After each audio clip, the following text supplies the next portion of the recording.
हर्षित landmark, सपनों का घर जैसा आप चाहते हैं हम बनाते हैं। 1, 2 एवं 3 BHK ready position flats. Call 9827321321।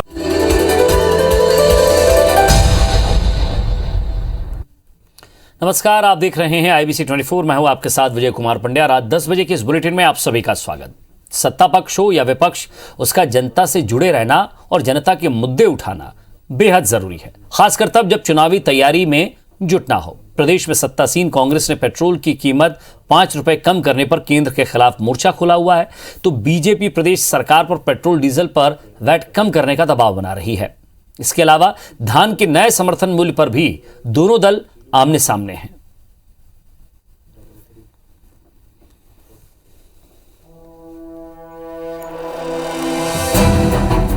केंद्र की मोदी सरकार और प्रदेश की भूपेश सरकार ने दिवाली के मौके पर जनता को बड़ी सौगात दी है।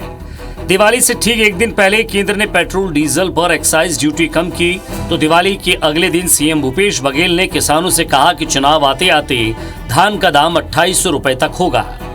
जाहिर है दोनों मुद्दे सीधे सीधे जनता से जुड़े हैं। ऐसे में बीजेपी और कांग्रेस दोनों एक दूसरे के ऐलान पर सवाल उठाने में जुट गई है।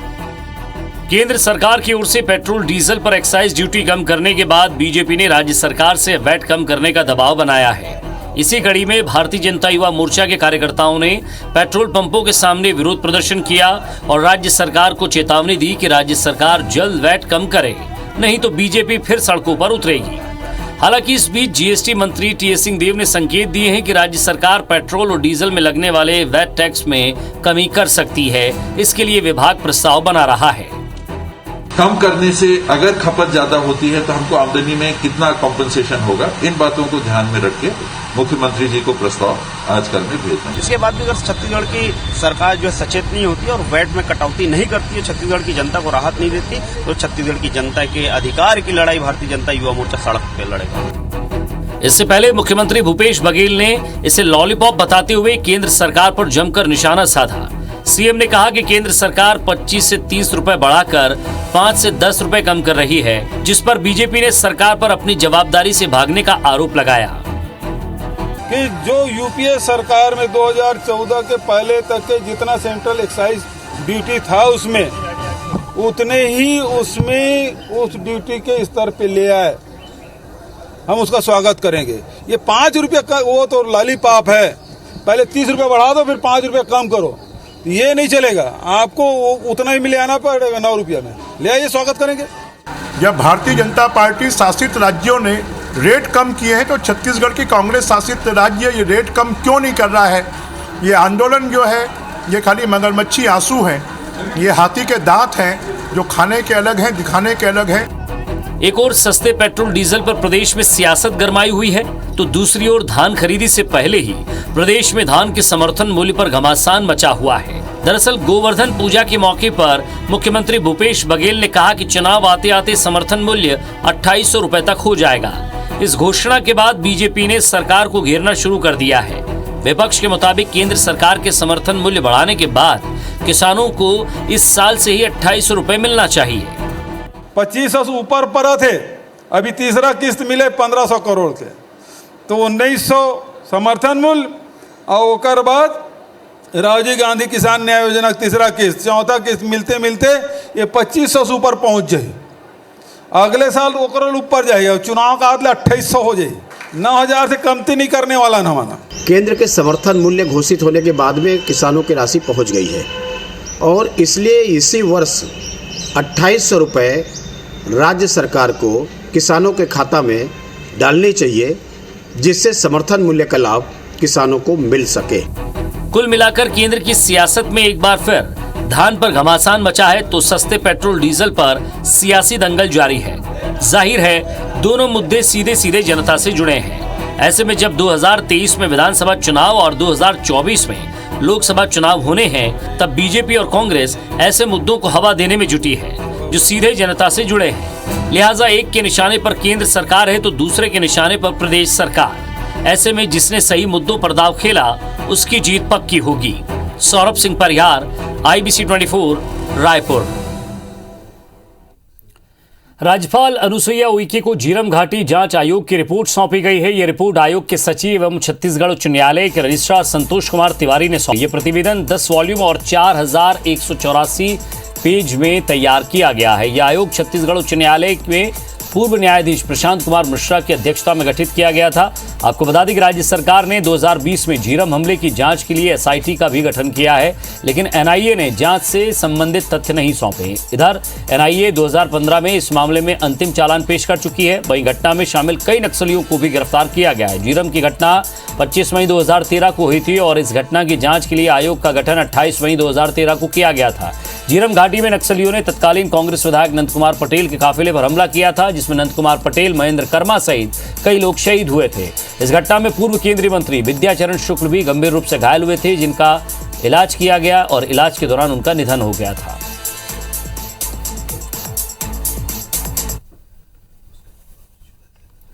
राज्यसभा सांसद सरोज पांडे ने कहा है कि विमर्शता फैलाने वाले जनप्रतिनिधि कभी भी इस सीट से दोबारा नहीं जीत पाएंगे और इसके लिए जरूरत पड़ी तो वो खुद मैदान में उतर आएंगे। पिछले दिनों कवर्धा में हुए विवाद के बाद वहां के जिला जेल में बंद प्रदेश भाजपा महामंत्री विजय शर्मा और पार्टी के अन्य कार्यकर्ताओं से मिलने के लिए वे कवर्धा आई थी। भाई दूज के मौके पर पार्टी कार्यकर्ताओं से जेल में मुलाकात के बाद राज्यसभा सांसद सरोज पांडे ने बताया कि पैर में चोट के कारण वे उनसे मिलने नहीं आ पाई। उन्होंने कहा कि जेल पहुंची हैं और इस प्रण के साथ पहुंची हैं कि आने वाले समय में इस जेल से सभी बाहर होंगे। उन्होंने प्रदेश सरकार पर आरोप लगाया कि दुर्भावना के तहत ये कार्रवाई की गई है।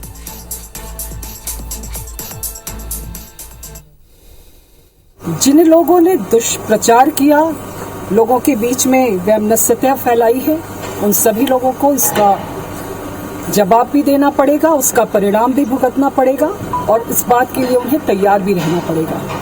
यहाँ की जो जनप्रतिनिधि हैं, उस जनप्रतिनिधि ने जिस प्रकार की हरकत की है, उनको इस बात की मैं इस जगह से मैं अपने सभी भाइयों की ये बहन उनको चुनौती देती है कि इस सीट से वो दोबारा चुनाव नहीं जीत पाएंगे। ये चुनौती है और इस चुनौती के लिए मैं खुद भी मैदान में आऊंगी। भारतीय जनता पार्टी की राष्ट्रीय कार्य समिति की बैठक कल होगी और इस बैठक में अगले 3 महीने के लिए कार्य योजना तैयार होगी। साथ ही छत्तीसगढ़ में भाजपा किन मुद्दों को लेकर काम करेगी, इसकी भी रूपरेखा तय होगी। बैठक में छत्तीसगढ़ से कई नेता शामिल होंगे। भाजपा के प्रदेश अध्यक्ष विष्णुदेव साय ने बताया कि बैठक सुबह 10 बजे से दोपहर 3 बजे तक चलेगी।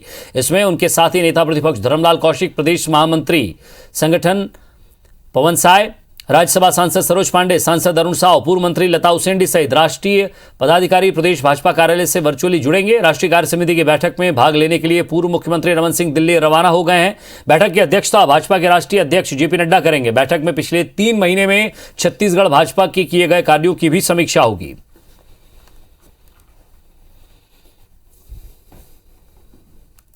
बस्तर हाई स्कूल का नाम अब जगतू महारा के नाम पर होगा। साथ ही महिला पॉलिटेक्निकल कॉलेज का नामकरण धर्मू महारा के नाम पर आयोजित होगा।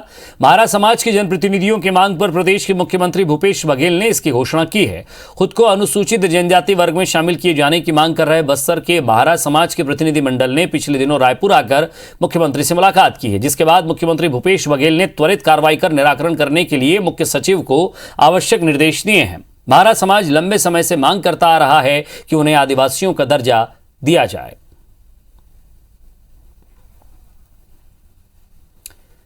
राजधानी रायपुर में बैठक करके प्रशासन की नाक के नीचे प्रदेश भर के सैकड़ों बेरोजगारों को नौकरी देने के नाम पर लाखों रुपए ठगने वाली कंपनी आरसीडीएसपी के मामले में हर दिन नए खुलासे हो रहे हैं।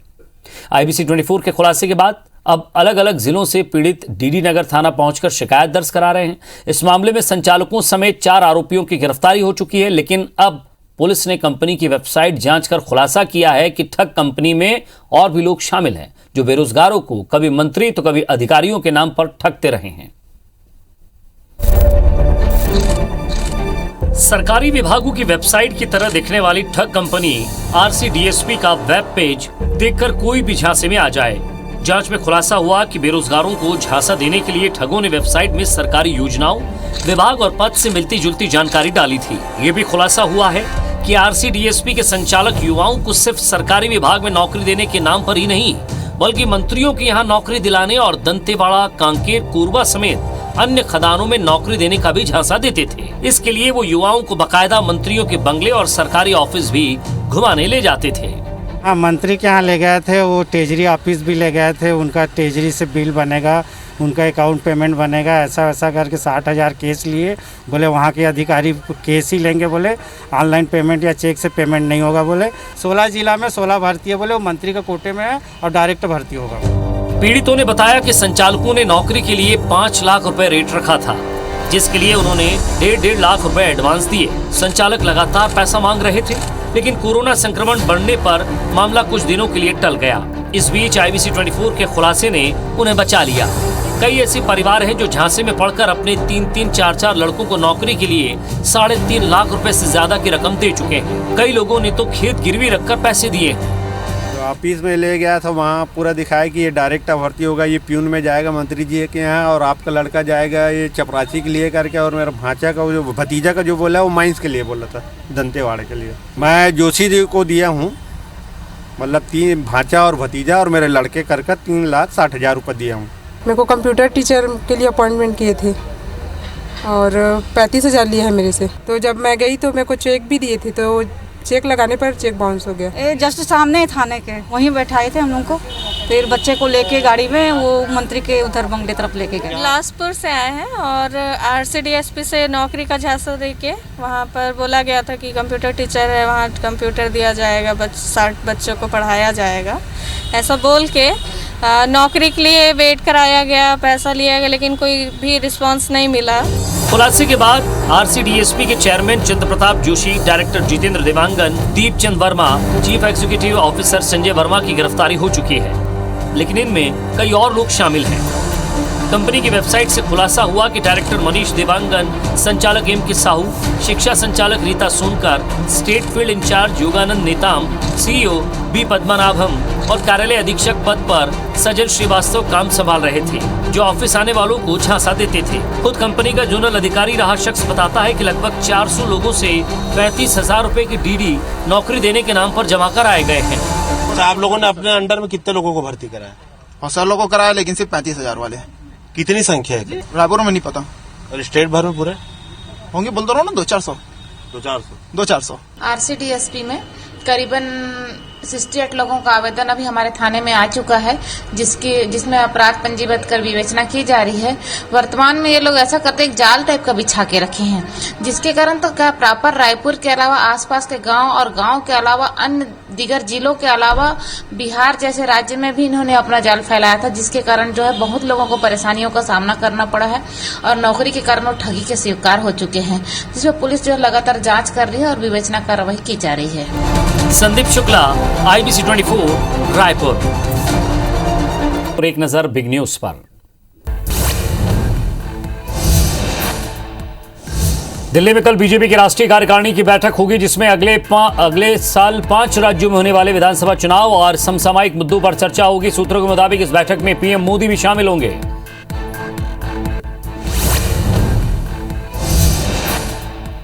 कांग्रेस के पूर्व अध्यक्ष राहुल गांधी ने रसोई गैस की कीमतों में बढ़ोतरी के मुद्दे को लेकर प्रधानमंत्री नरेंद्र मोदी पर निशाना साधा है। उन्होंने आरोप लगाया कि PM मोदी के विकास की गाड़ी रिवर्स गियर में है और ब्रेक भी फेल है। राहुल गांधी ने कहा कि LPG के दाम बढ़ने से लाखों परिवार चूल्हा फूंकने को मजबूर हैं।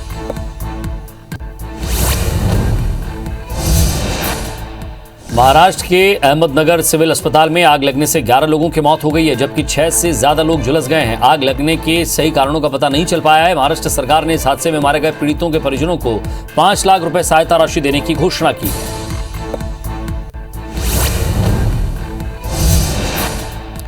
गुजरात के गांधीनगर में केमिकल फैक्ट्री के टैंक की सफाई के दौरान 5 मजदूरों की मौत हो गई है। यह घटना कलोल इलाके के खटराज गांव में हुई है। ऐसा बताया जा रहा है कि मजदूरों के पास पर्याप्त सुरक्षा उपकरण नहीं थे।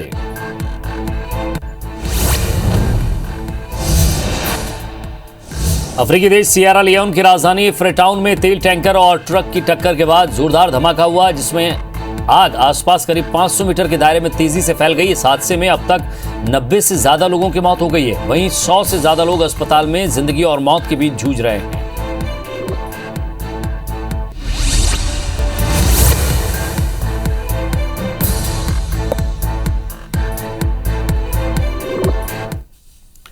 कुछ और खबरें देखते हैं। राजधानी रायपुर में त्योहारी सीजन के 5 दिनों में 7 बड़ी चाकूबाजी की वारदातें सामने आई हैं, जिसमें 2 की मौत हो गई है, पीड़ित गंभीर रूप से घायल हुए हैं। सबसे ज्यादा चाकूबाजी की घटनाएं टीकरापारा थाना इलाके के सामने आई है, जहां 24 घंटे में 3 चाकूबाजी की घटनाओं में करीब 2 की मौत हो गई है। दिवाली के दिन देर रात गौरा गौरी चौक पर पुराने पैसों के लेन देन में नाबालिग ने अपने ही दोस्त को चाकू मार दिया, जिसमें पीड़ित हरीश ध्रुव की मौके पर ही मौत हो गई, जबकि ये घायल नाबालिग अस्पताल में भर्ती है। वहीं टीकरापारा थाना इलाके में ही नाचने को लेकर हुए विवाद में लोकेश साहू नामक युवक को एक नाबालिग आरोपी ने चाकू मार दिया, जिससे मौके पर ही मौत हो गई।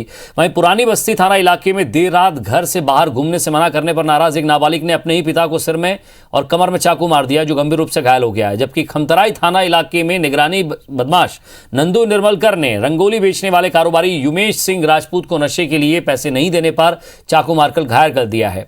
शहर में हो रही चाकूबाजी में सबसे ज्यादा चौंकाने वाली बात यह है कि सभी चाकूबाजी नशे के लिए या नशे में की गई है।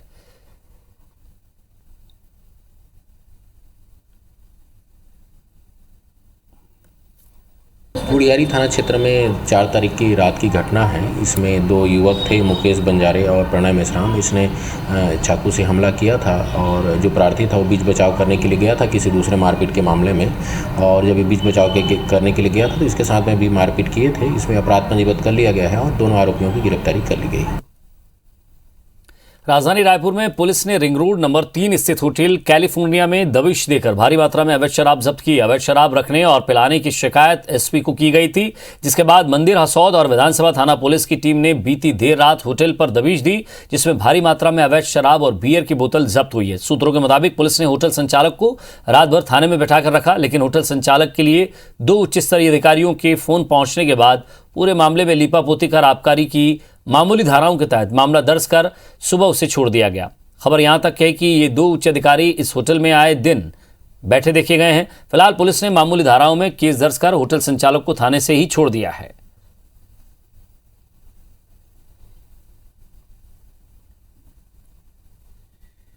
मंदिर हसौद थाना क्षेत्र में होटल कैलिफोर्निया है। वहाँ मुखबिर से सूचना मिली थी कि वहाँ पे होटल में उसके पास शराब पिलाने पीने का लाइसेंस नहीं है और फिर भी वो शराब उसके पास है। तो हमारी पुलिस की टीम ने वहाँ पे दबिश दिया और वहाँ पे शेखर साहा नाम का जो उसका संचालक है, उसके कब्जे से करीब 4-4.5 लीटर शराब मिला है। उस पर आबकारी की कार्रवाई की जा रही है, उसको गिरफ्तार किया गया है।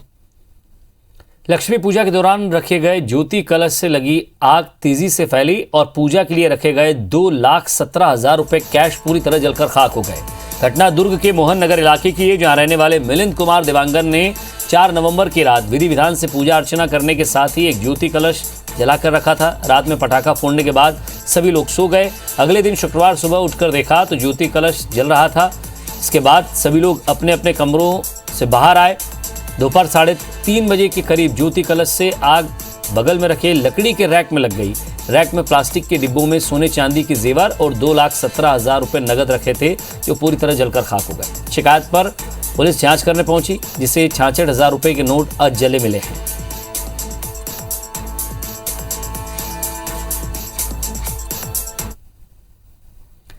दमोह जिला के हटा इलाके के किसान खाद की किल्लत से परेशान है। दरअसल किसान खाद लेने के लिए हटा मंडी के गोदाम पहुंचे हैं, लेकिन खाद नहीं मिला, जिससे परेशान किसानों ने कृषि उपज मंडी गेट के बाहर हटा बटियागढ़ मार्ग पर चक्का जाम कर दिया।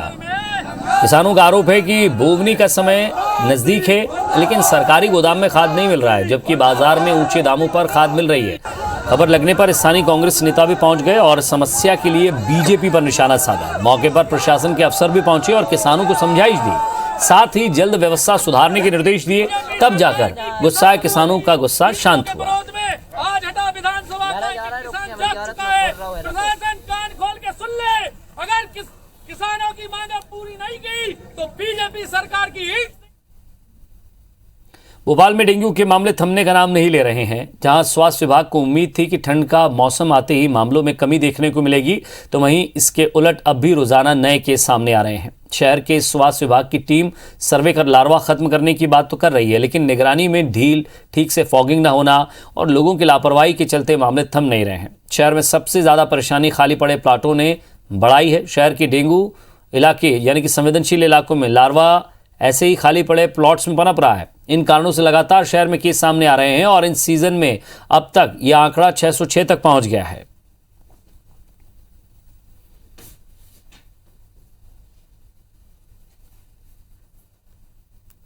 डेंगू के मामले में हम पूरी तरह से समीक्षा कर रहे हैं और ये सुनिश्चित कर रहे हैं कि ये संक्रमण ना बढ़े और नियंत्रण में है स्थिति। जो डेंगू के मरीज हैं उनका भी इलाज समुचित रूप से चल रहा है।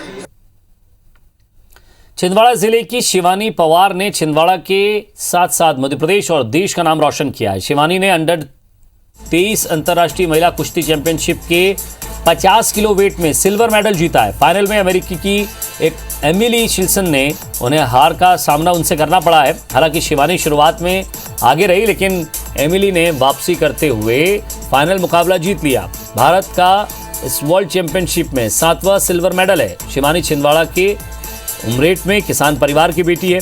उनके पिता ने तीनों बेटियों और बेटे को उनका करियर खुद चुनने की आज़ादी दी। समाज के तानों के बाद भी बेटियों को रेसलिंग के लिए पूरा सपोर्ट किया। शिवानी ने फुटबॉल के पहले ही राउंड में स्टेट भी निकाला है। जो लोग पहले उसे ताने देते थे वही अब उससे मिलना चाहते हैं।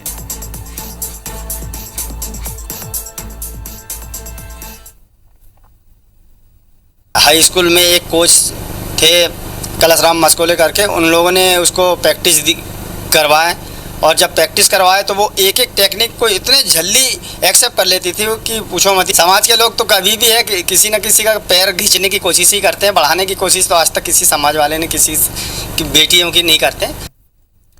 देपालपुर में प्रशासन की सख्ती के बावजूद हिंगोट युद्ध खेला गया। दरअसल गौतमपुरा में दिवाली के दूसरे दिन हिंगोट खेलने की परंपरा है। प्रशासन ने कोरोना गाइडलाइन का हवाला देकर हिंगोट पर रोक लगा दी और हिंगोट खेलने के मैदान में अस्थायी चौकी भी बना दी। लेकिन रात 11:30 बजे पुलिस जब चली गई तो कुछ ग्रामीण मैदान में आए और करीब 15 मिनट तक हिंगोट युद्ध खेला गया।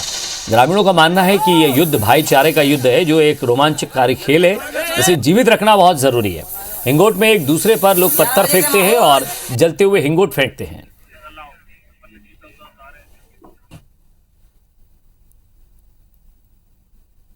हिंगोट युद्ध के लिए ना तो किसी ने आवेदन दिया था और ना कोई आयोजक प्रायोजक सामने आया था। इस कारण से कि हिंगोट युद्ध को लोग पसंद नहीं करते हैं। लोग अपने घर से अगर हिंगोट चलाते हैं और किसी के ऊपर नहीं चलाते हैं तो उस पर कोई वो प्रतिबंध नहीं था।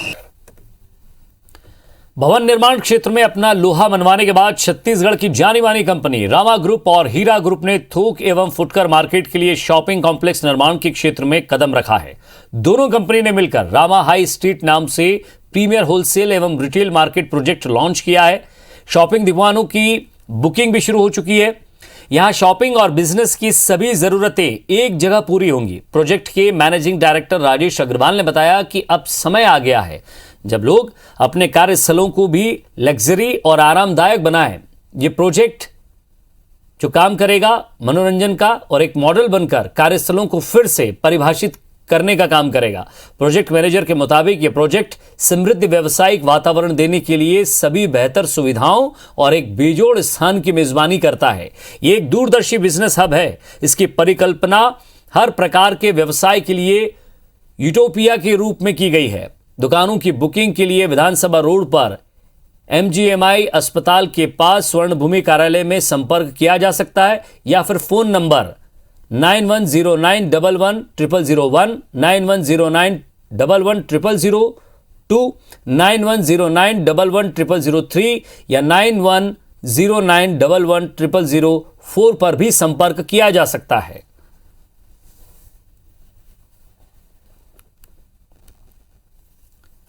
और इसी के साथ फिलहाल इस बुलेटिन में इतना ही। नमस्कार।